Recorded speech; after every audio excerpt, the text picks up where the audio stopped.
Good afternoon. Uh, let's check the audio and video quality first. Are you able to hear? Yes, sir. Okay, great. So let's get started. We were just telling in the last class that pipeline in a processor implementation offers lot of benefits without much investment, and therefore it is found in almost every processor that you look at, small, big, every processor pipelining is present. But then it has some difficulties that need to be addressed. And one of the major problem are the hazards. And last class we looked at structural hazards, and we saw that it's not very difficult to handle. Just replicate some resources, and as far as registers are concerned, we just said write on the rising edge, read on the falling edge, and so on. Now let's look at data hazards. This is another kind of hazard which we need to identify and overcome. And in the last 30 years, many techniques have been proposed. And each of these techniques has its own advantages and disadvantages. So we'll just briefly look at some of these techniques. We'll not look at the really advanced technique, which is called as out of order processing. Uh, Maybe we'll just hint upon that, but that is for a higher level course. The data hazards, these are caused by data dependencies in a program. By the term data dependence, we mean that one instruction in a program needs result from a previous instruction. Some preceding instruction produces a result, like a variable value is assigned and that value is used by a later instruction. So the latter instruction is dependent on the result produced by the first instruction. So that we call as the second instruction is data dependent on the first instruction. But before we look at the dependencies and how these are handled, let's just get one point right. That if we identify a dependence in a program, that is one instruction needs a result from some previous instruction. That's a dependence, data dependence. So does every dependence cause a hazard? Answer is no.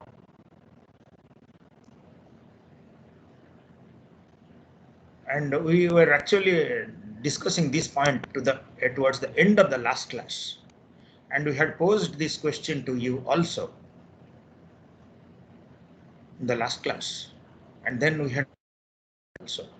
And we said, see, if the instructions are wide apart, the result is produced 100 instructions away. It's not likely to cause a hazard in the instruction below, because by that time the data is needed, the result would have been produced in the first instruction. So this is an example of data hazard. Look at this. The first instruction produces the result in R1. It adds R2, R3 registers. The value produced in R1, and the value is used in the next instruction. And we have shown by a red arrow here.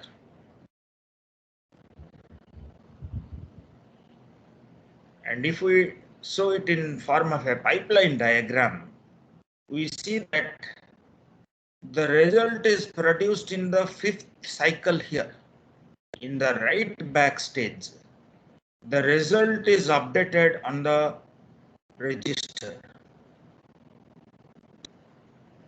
But the second instruction needs this R1 second stage, that is instruction decode stage, it will try to read the register R1. But just see here that R1 is far from getting updated. Only after 2 cycles it will get updated. So if nothing is done, it will read the old value of R1 and you will find that the program is behaving funny. It's produced a wrong result.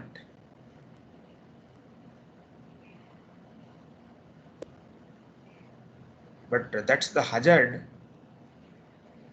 which can cause the wrong result if we don't do anything. We need to handle this hazard. And one simple way of handling this hazard is to delay this instruction, the second instruction, by 2 cycles. Then the result is written. The writing of the result is complete by the first instruction and the second instruction reads. And we can have a hardware where we can recognize if the operand of the second instruction is produced or is the target register of the first register. We can do that by hardware. Can anybody answer this question? That what sort of hardware do we need to do this? To check whether there is a data dependence, what sort of hardware circuit do we need? We need a combinational circuit.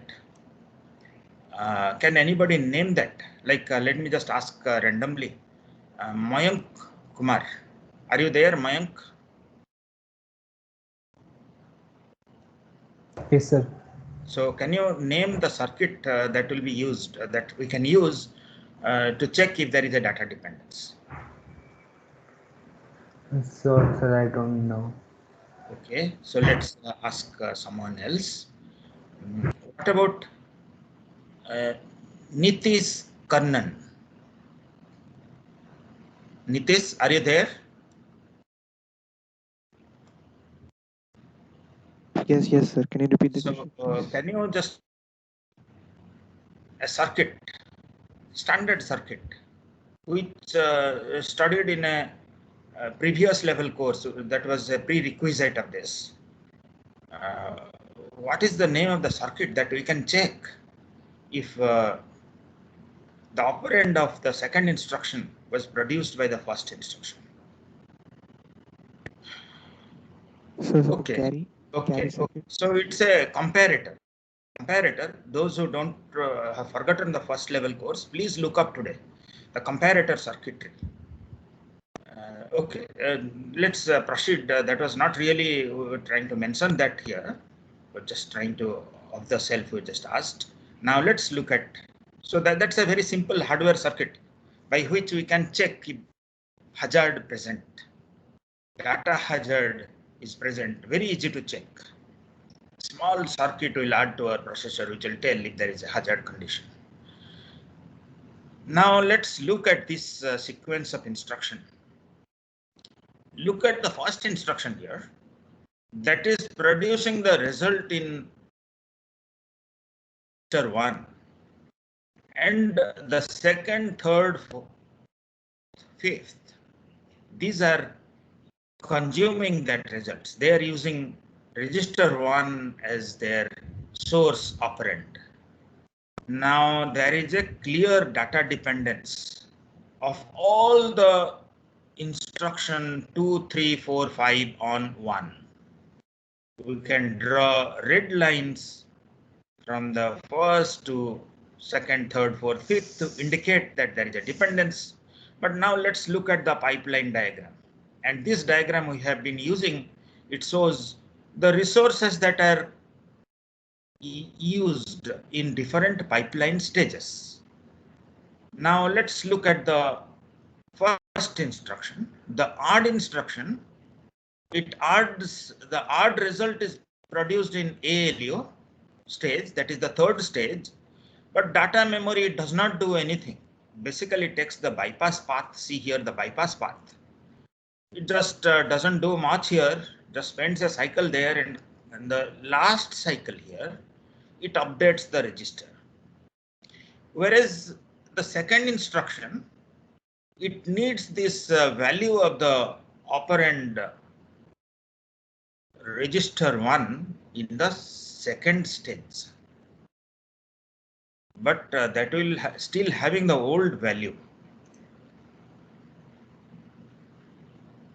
So the value of the updation by the fast instruction can at most reach this OR instruction. That is the fourth instruction. With all that jugglery we had done, that write in the first half cycle, that's the rising edge of the clock, and read in the second half cycle, that's the falling edge of the clock. And with that jugglery, this OR instruction will just about get the operand. That will just about get the correct operand register R1 value, it will get correctly. Okay, the JOR instruction, the last instruction, it will comfortably get that instruction. I've shown that on green line, it comfortably gets that data correctly. The OR instruction, it just about gets the data with all that jugglery we had done about writing on the first half cycle, reading in the second half cycle. Whereas what about the sub and AND? We have shown that in red line, they will get the old value. So here, the dependency exists on all four instructions. All the four instructions are dependent on the odd instruction, but the hazard condition is present in the second and third instruction. The fourth instruction is just escaping the hazard, and the fifth is comfortably escaping the hazard.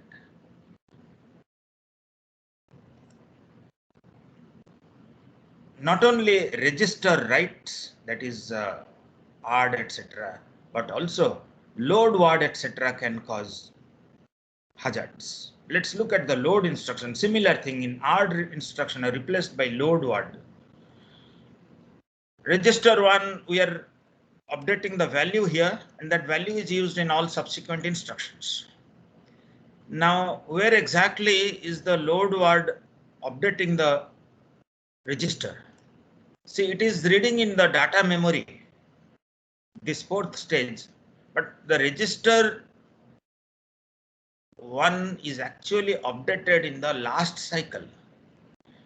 And with the jugglery that we had done, the OR instruction is just about getting the correct data.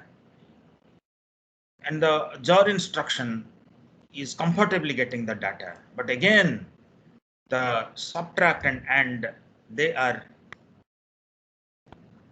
having the hazard condition. So for both the cases where we have the result updated in the register by a odd instruction, etc., and also load word, etc., we need a 2-cycle delay to escape the hazard condition. The simplest thing, the simplest way to handle this hazard is to delay it by 2 cycles. So if the subtract is pushed down and 2-cycle delay, typically in the hardware, we have a no op introduction circuit. No op is all zeros. In the instruction set architecture, there is a no op instruction. The no op instruction in the binary representation is all zeros. So we can have a hardware here which detects the hazard condition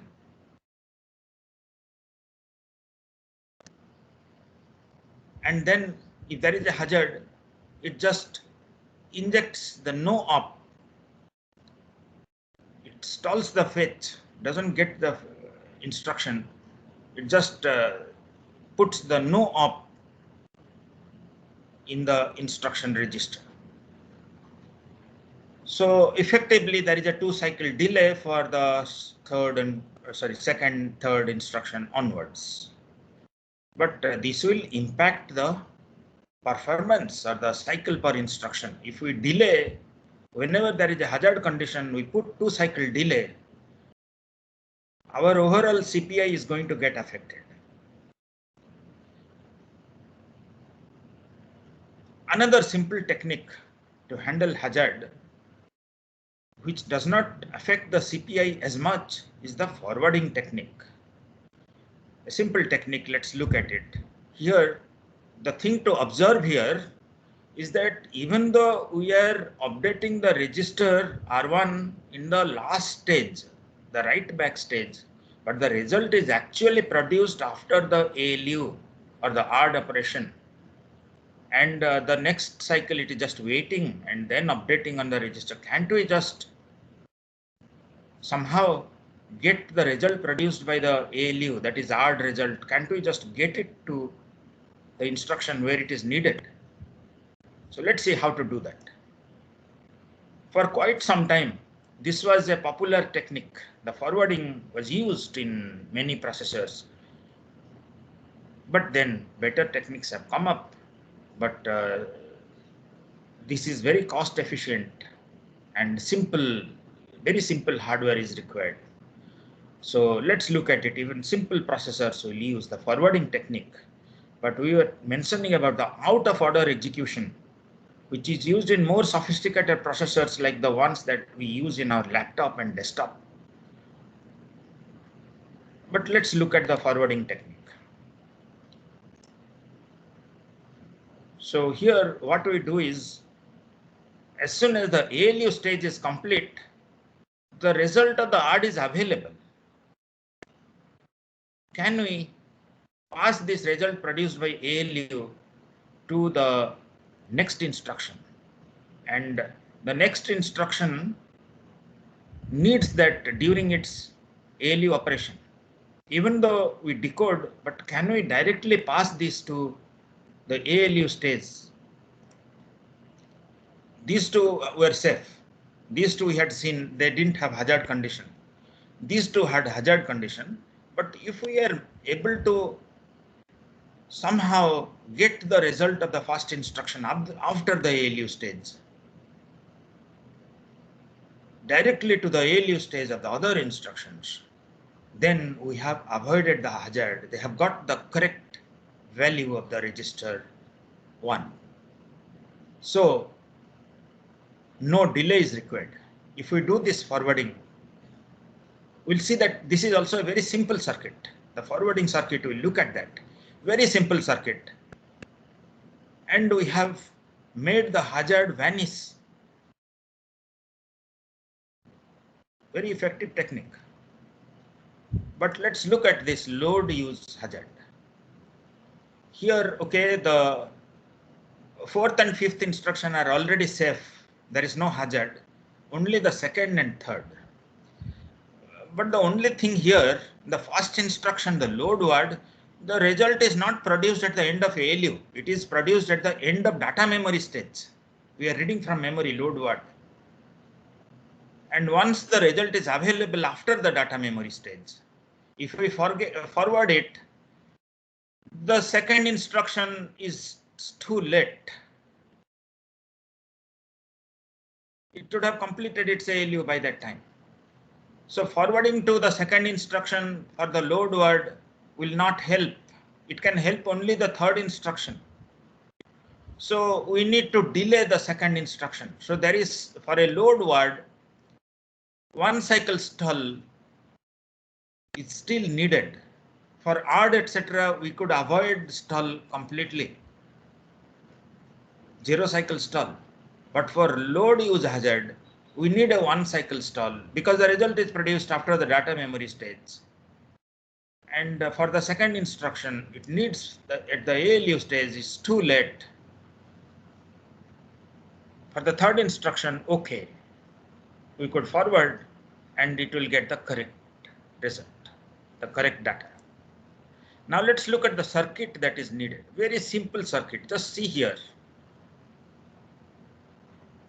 Once the result is produced after the ALU by an instruction, we'll have this wire. See here, the feedback wire coming out here and going into a multiplexer. And similarly for the data memory stage, after that there is a wire coming out here. Look at, I marked it red, and maybe I should have marked it in a different color, like orange or something. That would have made this path also clear. That is after ALU, the path that is getting feedback is still black here. Maybe I did green and it's not showing up. So I should have done it orange.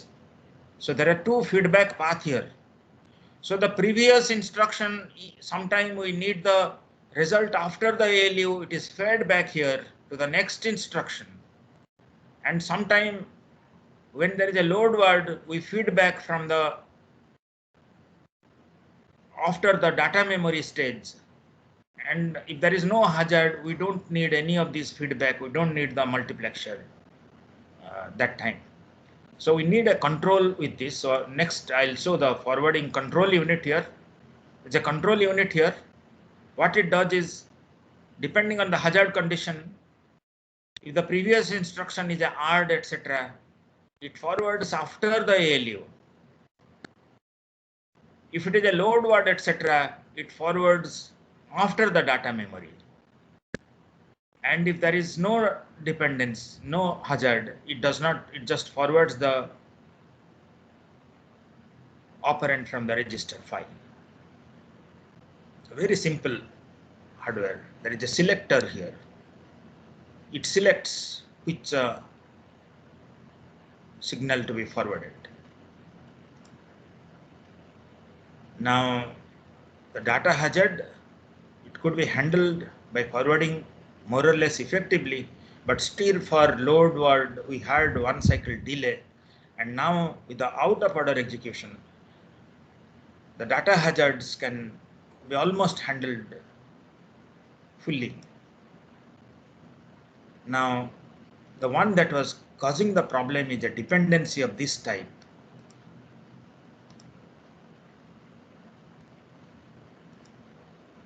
Now let's look at the dependencies in a program code.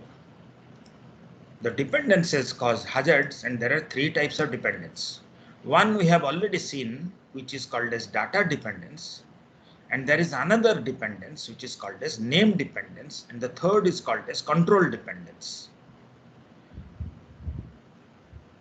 Given a piece of program code, we should be able to identify these dependencies. Very easy. I'll just do it in a minute, and all of you, just by looking at the code, you can find out where is the data dependence. Result is produced in previous one, used in the next one.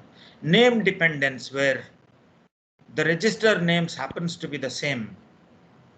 The destination register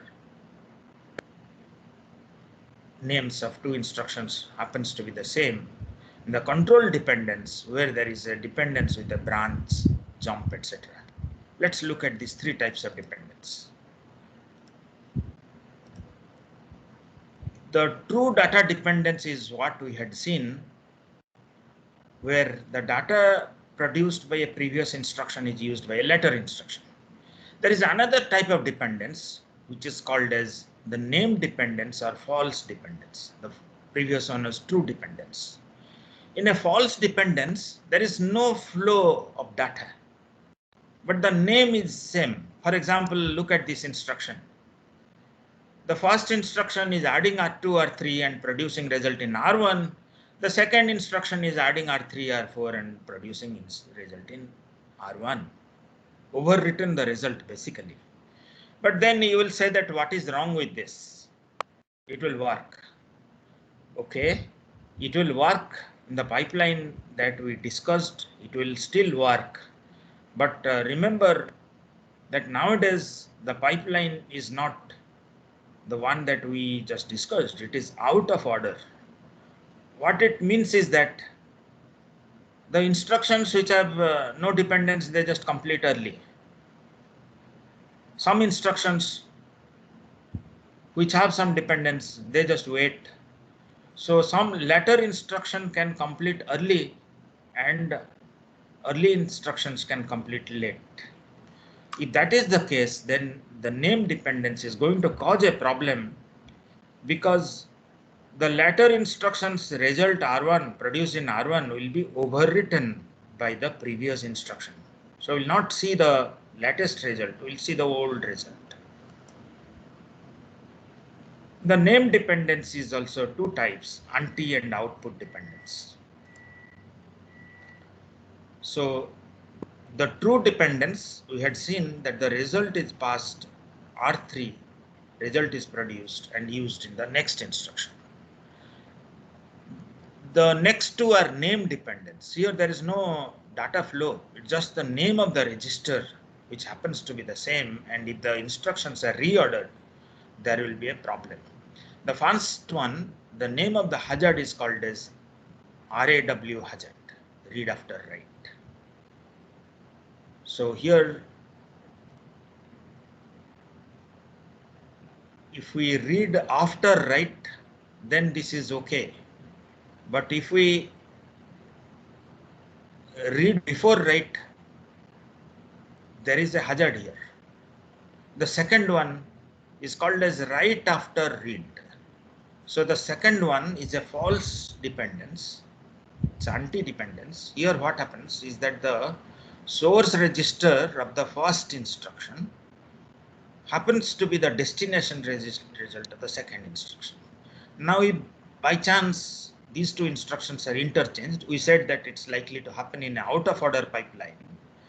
Then instead of using the old value of R1, it will use the new value of R1. So that we call as the write after read hazard. And the third one is the output dependence. Here two instructions have the same destination, and that's the output dependence.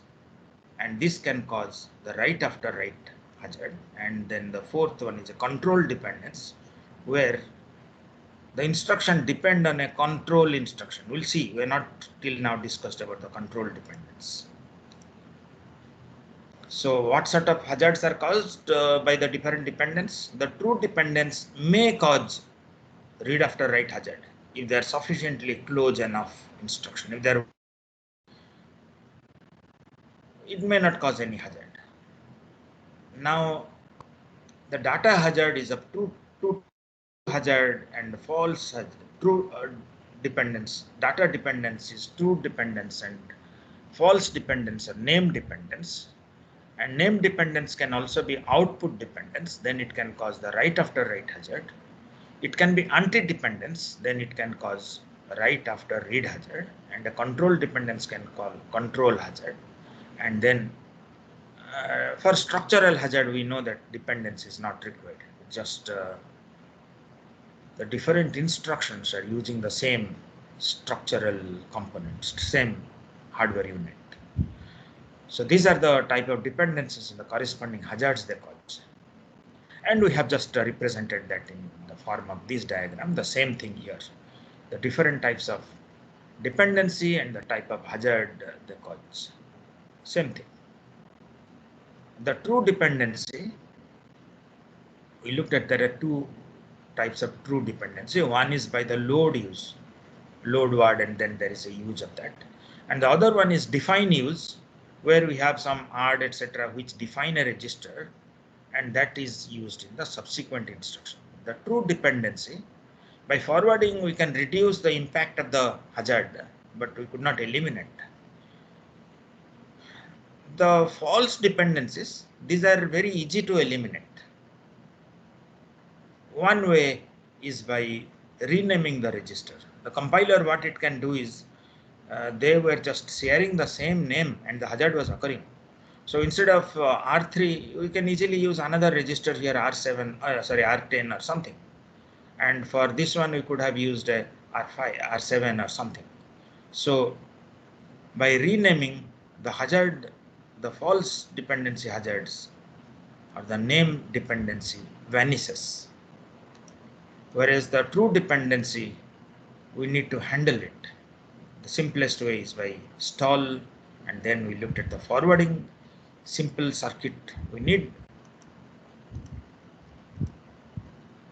Now let's just try to identify the hazards.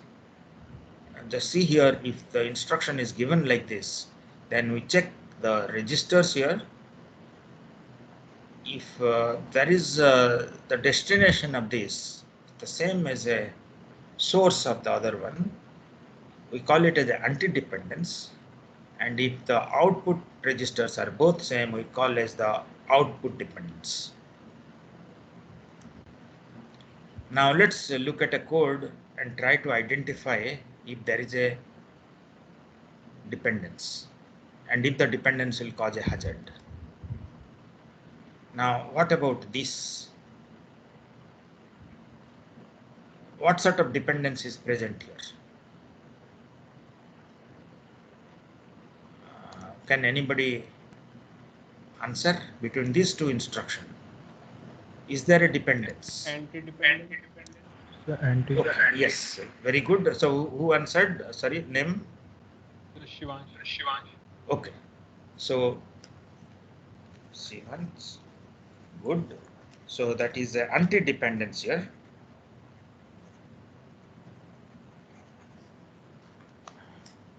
And we just draw this red arrow here. The second instruction is dependent on the first instruction, and we write delta A to indicate it is an anti-dependence.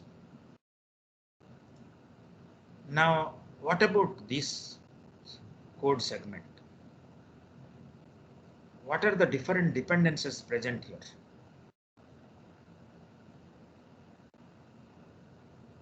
I can number that 1, 2, 3, 4. So can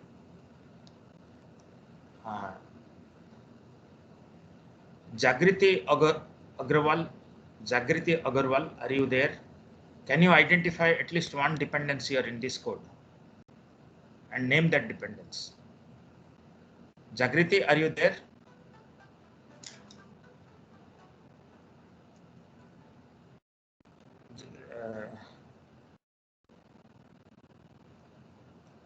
Okay.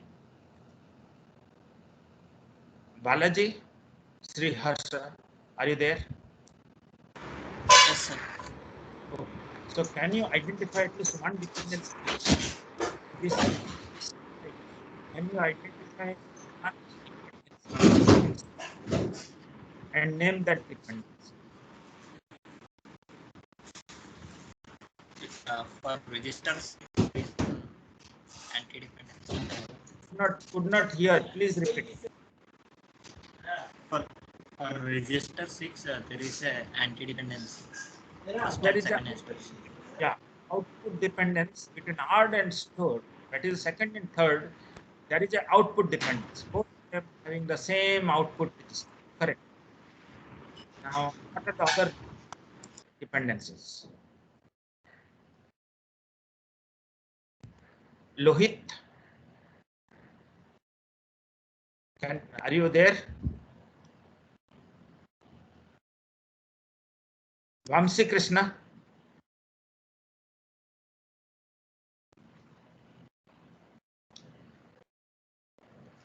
Vamsi Krishna, are you there?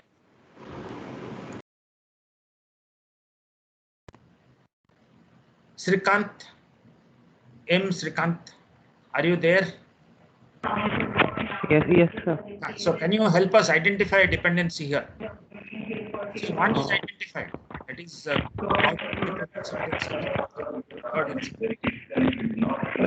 add line, sir. Add register 6. So it's between 6 and 2 and which instruction? Between 2 and 2 and the subtract and the last line. so there is an output dependence. Sorry, there is an anti-dependence between 4 and 2. That's correctly identified. Okay, thank you, Srikant. So between Yeah, 4 and voice is breaking, sir. okay, you can mute now. You can mute now.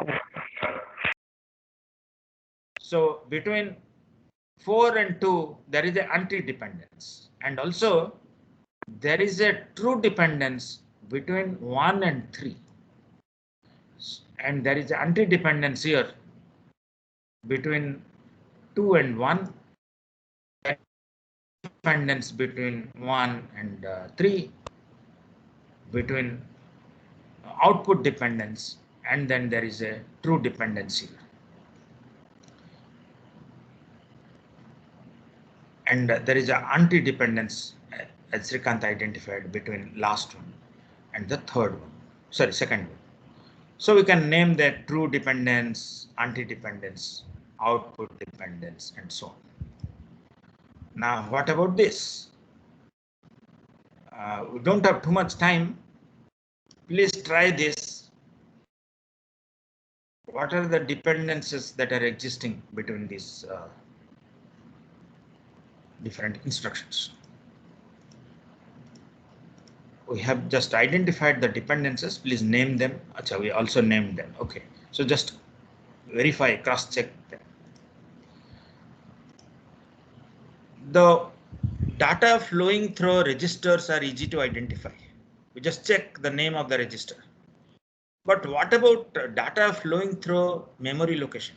Like one instruction writing data to memory through a store word and another one reading the same memory location. That's very hard to identify because one may be writing to 100 R4 and another may be reading 20 R6. They may look different locations, but actually they may be same location depending on the value of R4 and R6. So if R4 is 20 and R6 is 100, they are the same location.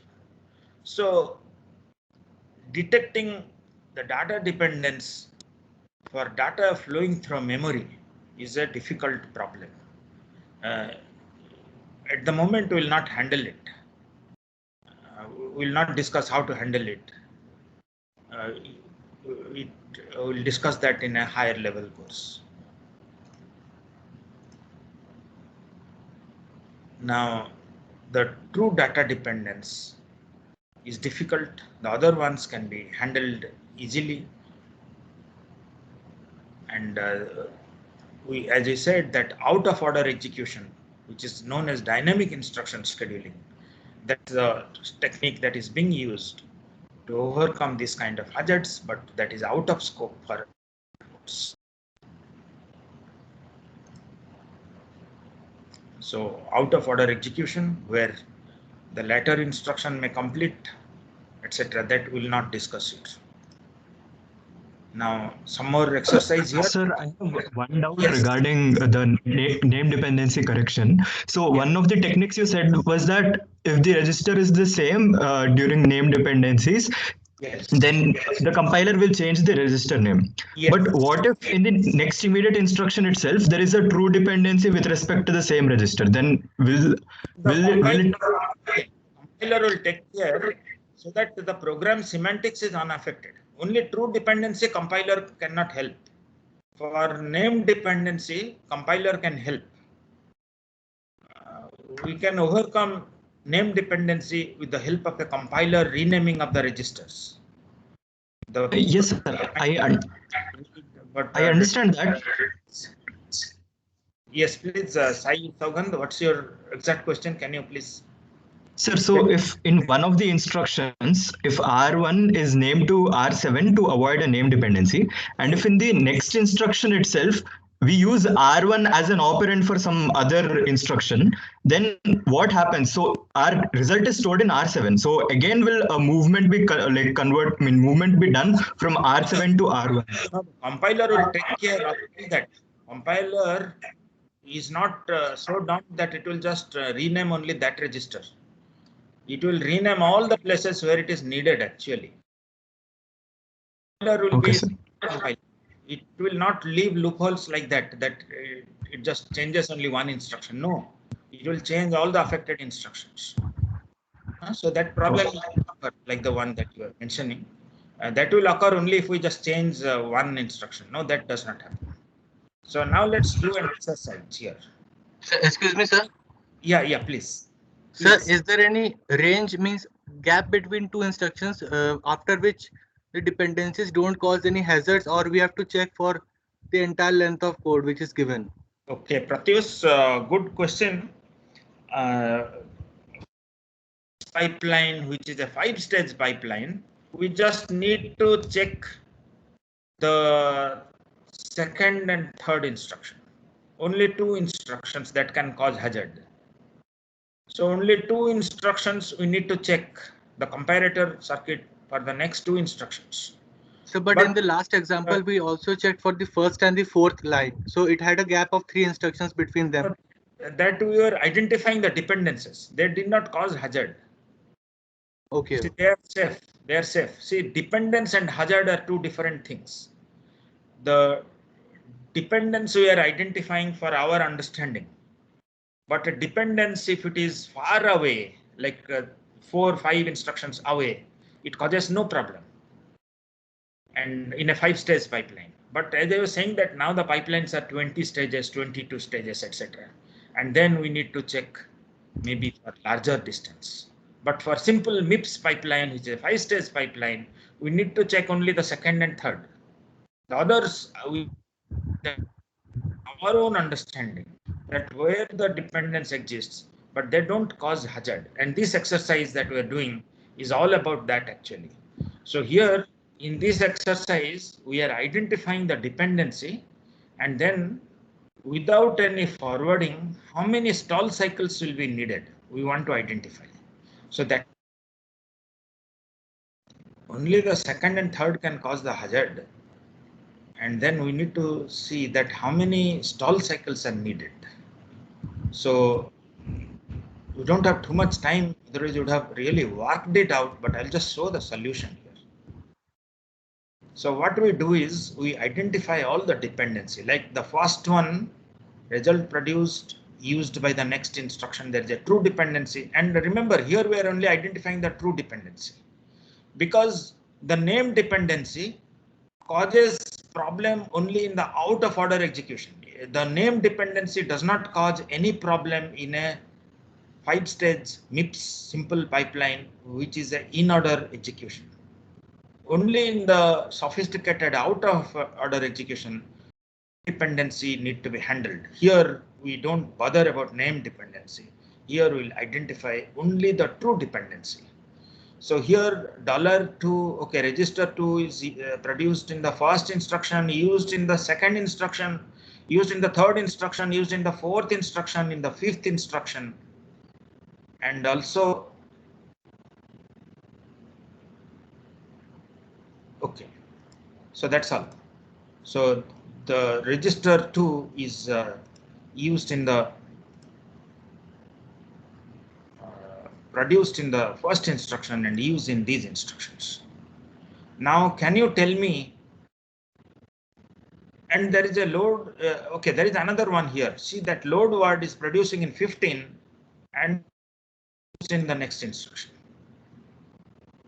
So can you tell me that how many stall cycles are needed with forwarding? That's the simplest question. We have a proper forwarding circuit implemented in our MIPS pipeline. So how many stall cycles are needed for this program?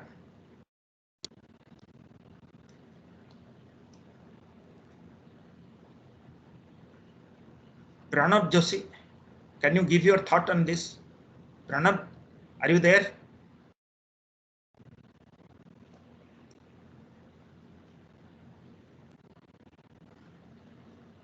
Prince Gautam, are you there?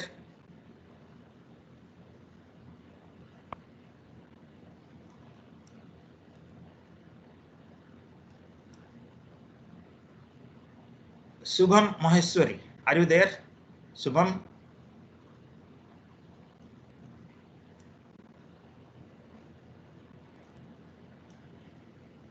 Anybody can help? How many stall cycle with forwarding?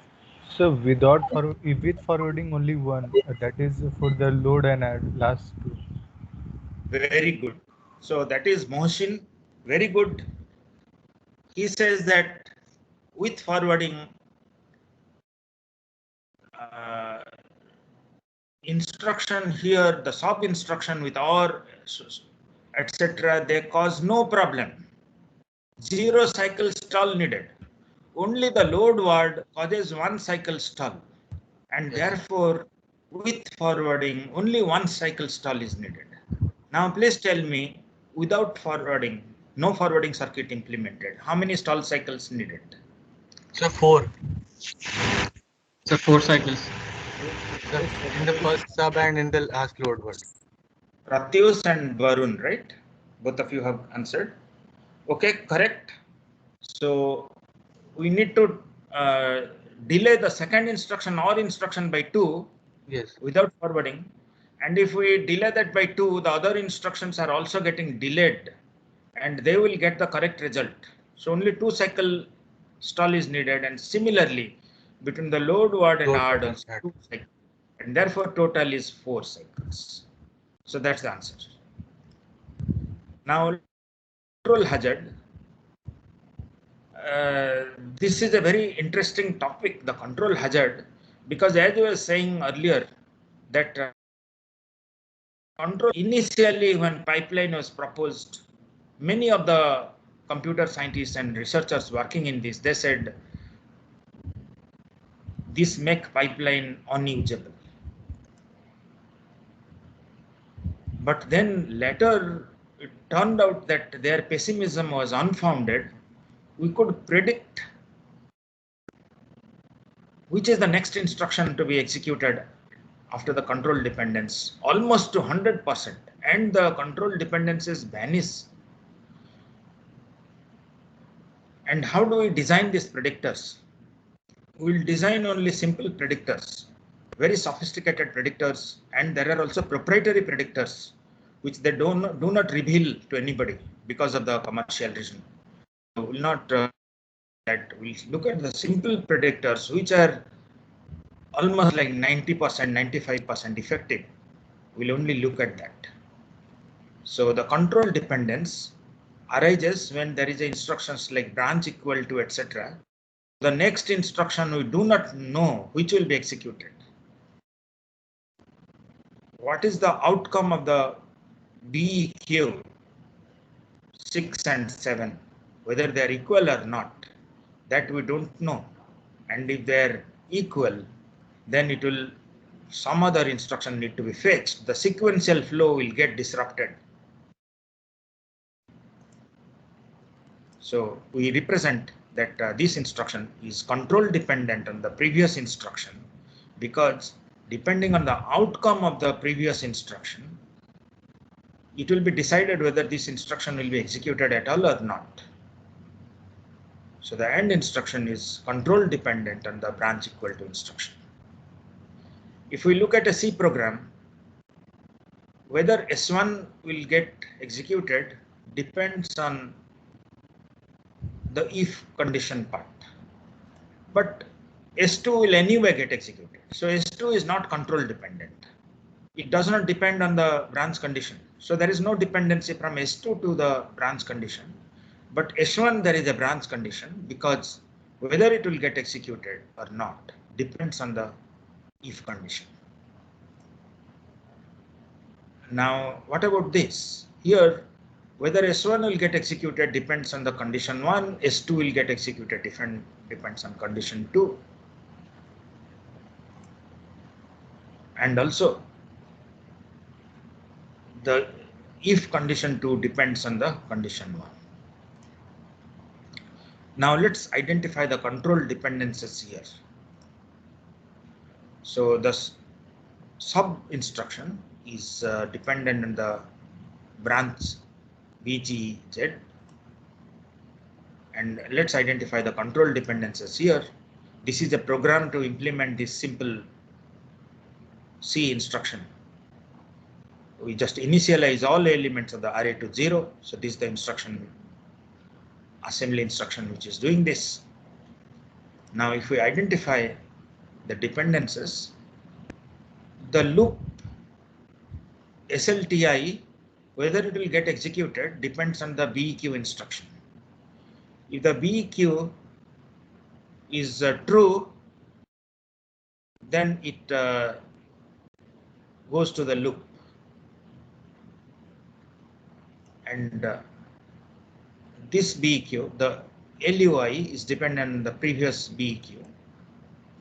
And similarly, if the BEQ is false, okay, if BEQ is true, it comes to the end. The end is dependent on BEQ. If it is false, it falls through here LUI. And even all these instructions are dependent. on the BEQ instruction.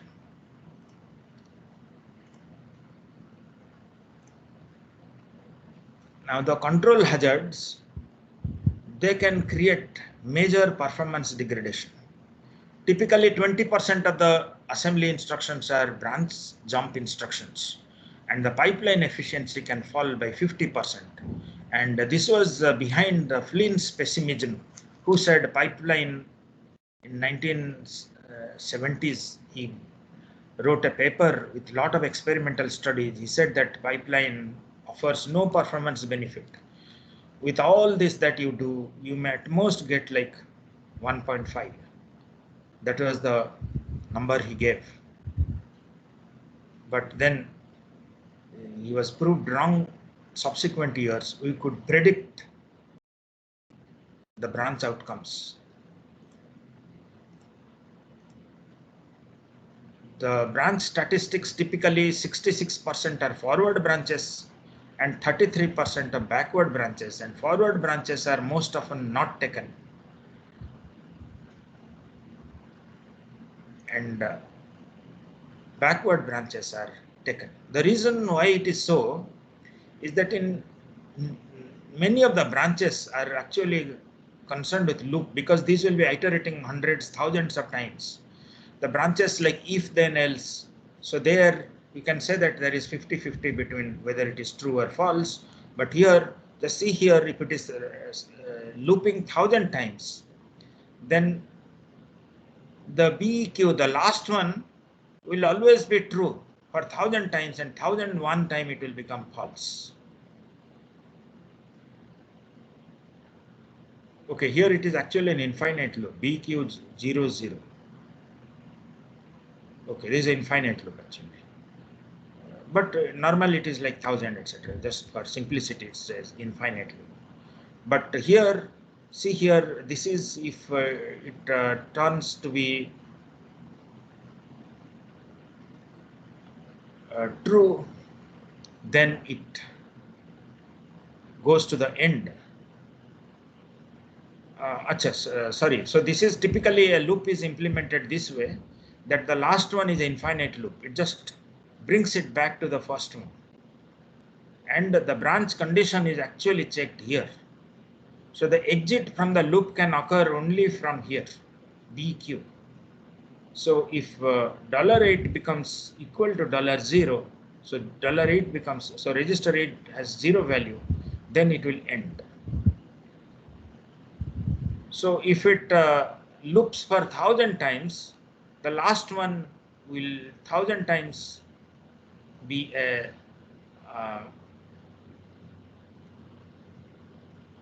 taken branch, and the BEQ, the second one, it is not taken most of the time, but once it is taken, it comes out of the loop. Anyway, let's not worry too much about the experimental statistics. Let's not justify here. That's the experimental finding. Maybe this loop does not justify why it is 66% forward, 33% backward. And this is the spec performance benchmark, the conditional branches. For spec int, it is 75%. For spec floating point, it is 82%. Jump is 6%. Call return is 19% and 8%.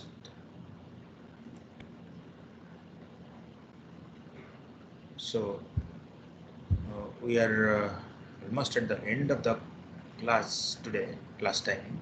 We'll stop here, and we'll see how the control hazard can be handled. I was saying that that's a very interesting topic, that how could somebody with almost 100% accuracy predict the control outcome with simple things.